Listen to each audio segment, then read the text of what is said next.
वहिनी, ओ वहिनी, काय हो? अहो जरा साखर द्या ना, आमची साखर संपले हो. ते नेमकेच गेलेत बाहेर आणि रोहाच्या बाजारामध्ये जायला एवढा ऊन आहे ना, खूप कंटाळा येतोय. म्हणून जरा थोडी साखर द्या ना. हो आणते, 1 मिनिट द्या. हुशार किती करेल आणि मोठी फिरते सोना. आले मोठे दाखवायला, घरात खायचे वांदे आणि आले आमच्याकडे साखर मागायला मोठी ती. साखर काय साखर, अख्खी गोण भरले घरी.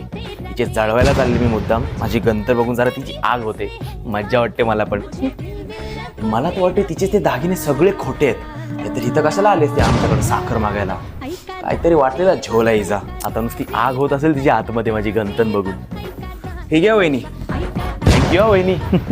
बघ कसं तोंड पडल्यासारखा झालं तिचा. भीक लागल्याने आले मोठी आमच्याकडे साखर मागायला. साखर तर एवढीशी गेली जशी तिलाच भीक लागली. खायचे वांदे, बेंटेकचे दागिने घालते मोठी.